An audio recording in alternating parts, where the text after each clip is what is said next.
Nobel शांति पुरस्कार की घोषणा हो चुकी है। सच पूछिए तो जिन्हें पुरस्कार मिला है उनकी चर्चा में वो मजा नहीं जितना मजा ट्रंप को नहीं मिलने की चर्चा में है। अगर चाहने से कोई पुरस्कार ना मिले तो मायूसी होती है, लेकिन बार बार मांगने से ना मिले तो बेइज्जती होती है। अमेरिका के राष्ट्रपति ट्रंप को यह पुरस्कार नहीं मिला है। किस लिए मरिया को यह पुरस्कार दिया गया है उसे सुनकर भारत में भी बहुतों को अच्छा नहीं लगेगा। 2024 के चुनाव से ठीक पहले विश्वगुरु भारत के गोदी मीडिया में खबर उड़ गई कि नोबेल पुरस्कार समिति के सदस्य आस्ले तोय ने प्रधानमंत्री मोदी की तारीफ कर दी है, उन्हें शांति का विश्वसनीय चेहरा बता दिया है। इसे लेकर गोदी मीडिया झूम उठा कि प्रधानमंत्री मोदी नोबेल के शांति पुरस्कार के दावेदार हैं। मुमकिन है यह नाम सुनकर ट्रंप को झटका लग जाए, लेकिन उससे ज्यादा उनके नए दोस्त पाकिस्तान के प्रधानमंत्री शहबाज शरीफ को भी लगेगा, क्योंकि ट्रंप को शांति का पुरस्कार दिए जाने की सिफारिश करने वाला देश पाकिस्तान ही था। लगता है अभी उसका प्रभाव इतना नहीं हुआ है कि नोबेल पुरस्कार समिति ट्रंप के समर्थन में उसके प्रस्तावों को गंभीरता से ली। इस्राएल के प्रधानमंत्री ने भी अपने ट्विटर हैंडल से नोबेल का शांति पुरस्कार दिए जाने की मांग की है। ट्रंप को तो नहीं ही मिला। बिना बात के ट्रंप ने ओबामा को लपेट लिया कि उन्होंने क्या ऐसा कर दिया कि राष्ट्रपति बनते ही शांति पुरस्कार दे दिया गया। He got elected and they gave it to Obama for doing absolutely nothing but destroying our country.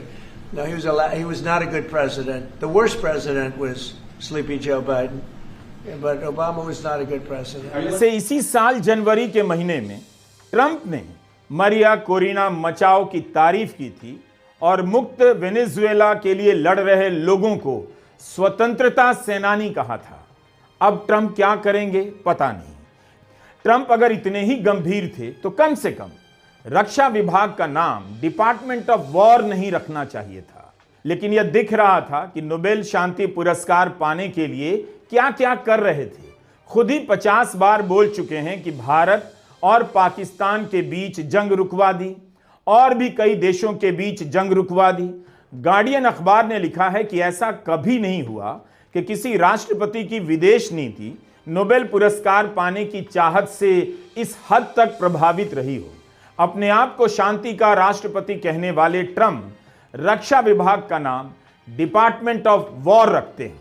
अब आप युद्ध के लिए विभाग भी बनाएंगे और शांति के लिए पुरस्कार भी चाहेंगे। ऐसा सिर्फ जॉर्ज ऑरवेल के 1984 में ही हो सकता है। नोबेल पुरस्कार को लेकर नॉर्वे भी टेंशन में आ गया था। उसने भी किसी अनिष्ट की आशंका में तैयारी कर ली थी। ट्रंप का कुछ भी ठिकाना नहीं। पुरस्कार नहीं मिलने पर वे क्या क्या कर सकते हैं कोई नहीं जानता। अगस्त में ट्रंप ने नॉर्वे के वित्त मंत्री से भी बात की कि टैरिफ और नोबेल पुरस्कार पर चर्चा करनी है। नॉर्वे के विदेश मंत्रालय ने बाकायदा बयान दिया है कि जब अमेरिका का राष्ट्रपति इतना अस्थिर हो, निरंकुशवादी हो, तब जाहिर सी बात है किसी भी चीज के लिए तैयार रहना चाहिए। मगर यह ठीक नहीं होगा कि हम मरिया कोरिना मचाओ की चर्चा ना करें। मरिया वेनेजुएला की हैं और जिन अधिकारों को लेकर लड़ती हैं उसे भारत का गोदी मीडिया 100 बार राष्ट्र विरोधी बताएगा। आज भी ऐसे लोगों को शांति पुरस्कार क्यों दिया जा रहा है जो लोकतंत्र के लिए लड़ते हैं? आखिर लोकतंत्र को खत्म करने वाले नेताओं ने कम मेहनत तो नहीं की। उनकी मेहनत का भी सम्मान नोबेल कमेटी को किसी न किसी रूप में करना चाहिए। मरिया ने अपने लिए नोबेल पुरस्कार की मांग तक नहीं की। ना ही न्यूयॉर्क टाइम्स और वॉशिंगटन पोस्ट ने उनके लिए संपादकीय लिखा। नोबेल पुरस्कार समिति ने लिखा है कि इस गहराते अंधेरे में मरिया ने लोकतंत्र की मशाल को जलाए रखा। यह पुरस्कार मरिया कोरिना को नहीं दिया गया है, बल्कि उनके जरिए तानाशाही का ख्वाब देखने वालों को उनकी जगह बताने के लिए दिया गया है। The Nobel Peace Prize for 2025 goes to a brave and committed champion of peace, to a woman who keeps the flame of democracy burning amidst a growing darkness, to award the Nobel Peace Prize for 2025 to Maria Corina Machado. Trump को Nobel पुरस्कार क्यों नहीं मिला, इस पर Oslo के Peace Research institute की अध्यक्ष नीना ग्रेगर ने कहा है कि WHO और पेरिस समझौते से बाहर होने के कारण उन्हें नोबेल पुरस्कार नहीं मिला। उन्होंने दुनिया में ट्रेड वॉर शुरू किया है। नोबेल पुरस्कार एल्फ्रेड नोबेल की वसीयत के मुताबिक दिया जाता है। ट्रंप ने जो किया वो नोबेल के उद्देश्यों के खिलाफ जाता है। मुझे लगता है, मेरी राय है कि ट्रंप को अल्फ्रेड नोबेल की वसीयत व्हाइट हाउस में लगा देनी चाहिए, रोज पढ़नी चाहिए और उसके अनुसार ही फैसले लेने चाहिए। आपको बता दें कि नोबेल पुरस्कार समिति 50 साल तक नहीं बताती कि किस किस का नाम आया था। मारिया कोरिना मचाओ के अलावा अन्य दावेदार इस साल कौन थे, 50 साल बाद पता चलेगा। 3 बच्चों की मां मारिया की उम्र 58 साल है, इंजीनियर हैं और उदारवादी नेता हैं। अपने ट्विटर पर उन्होंने लिखा है, वे अपने जीवन की कल्पना केवल वेनेजुएला और उसके लोकतंत्र में करती हैं। उनका कहना है कि आज़ादी हर दिन जीती जाती है। यह वीडियो उनके हैंडल का है। पिछले साल उन पर चुनाव लड़ने से प्रतिबंध लगा दिया गया, लेकिन दुनिया भर में इसकी निंदा हुई। कहा गया कि वेनेजुएला के चुनाव निष्पक्ष और मुक्त तरीके से नहीं हुए हैं। मारिया ने चुनाव हारने के बाद भी शांतिपूर्ण प्रदर्शन की बात की। नोबेल पुरस्कार समिति ने लिखा है कि मारिया वेनेजुएला में तानाशाही को हटाकर लोकतंत्र लाना चाहती हैं, इसके लिए कड़ी मेहनत कर रही हैं। मारिया राजनीतिक विपक्ष की एकजुटता की महत्वपूर्ण धुरी रही हैं। उन्होंने हमेशा फ्री एंड फेयर इलेक्शन की मांग की। मारिया कोरिना मचाओ विपक्ष की नेता हैं। वेनेजुएला में निकोलस मदुरो की तानाशाही हुकूमत 2013 से है।